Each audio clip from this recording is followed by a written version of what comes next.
ಕಾಂಗ್ರೆಸ್ ಸಂಸದ ಪವನ್ ಖೇರಾ ಅವರಿಗೆ supreme court ನಲ್ಲಿ ದೊಡ್ಡ ಹಿನ್ನಡೆಯಾಗಿದೆ. ಅಸ್ಸಾಂ ಮುಖ್ಯಮಂತ್ರಿ ಹಿಮಂತ ಬಿಶ್ವ ಶರ್ಮಾ ಅವರ ಪತ್ನಿ ರಿಣಿಕಿ ಬುಯಾನ್ ಶರ್ಮಾ ದಾಖಲಿಸಿರುವಂತಹ ಪ್ರಕರಣದಲ್ಲಿ ಖೇರಾ ಅವರ ಜಾಮೀನು ವಿಸ್ತರಿಸೋಕೆ ಸುಪ್ರೀಂ ಕೋರ್ಟ್ ನಿರಾಕರಿಸಿದೆ. ನ್ಯಾಯಮೂರ್ತಿಗಳಾದಂತಹ ಜೆ.ಕೆ. ಮಹೇಶ್ವರಿ ಮತ್ತು ಅತುಲ್ ಎಸ್ ಚಂದೂರ್ಕರ್ ಅವರನ್ನೊಳಗೊಂಡಂತಹ ದ್ವಿಸದಸ್ಯ ಪೀಠ ಈಗ ಈ ಆದೇಶವನ್ನು ಹೊರಡಿಸಿದೆ.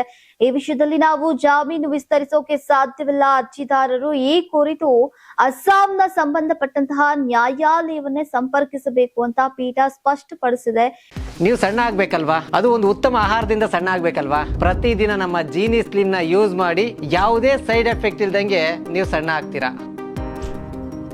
ಕೆಲ ದಿನಗಳ ಹಿಂದಷ್ಟೇ ತೆಲಂಗಾಣ ಹೈಕೋರ್ಟ್ ಪವನ್ ಖೇರಾ ಅವರಿಗೆ ನಿರೀಕ್ಷಣಾ ಜಾಮೀನು ನೀಡಿತ್ತು. ಇದನ್ನ ಪ್ರಶ್ನಿಸಿ ಮೇಲ್ಮನವಿ ಸಲ್ಲಿಕೆಯಾದಾಗ ಈಗ ಸುಪ್ರೀಂ ಕೋರ್ಟ್ ಆ ಜಾಮೀನಿಗೆ ತಡೆಯನ್ನ ನೀಡಿತ್ತು. ಈಗ ಜಾಮೀನು ವಿಸ್ತರಿಸೋಕೆ ನಿರಾಕರಿಸಿದೆ. ಪವನ್ ಖೇರಾ ಅವರಿಗೀಗ ಅಸ್ಸಾಂನ ನ್ಯಾಯಾಲಯಕ್ಕೆ ಖುದ್ದಾಗಿ ಹಾಜರಾಗಬೇಕಾದಂತಹ ಮತ್ತು ಅಲ್ಲಿ ನಿರೀಕ್ಷಣಾ ಜಾಮೀನು ಪಡೆಯಬೇಕಾದಂತಹ ಅನಿವಾರ್ಯತೆ ಎದುರಾಗಿದೆ.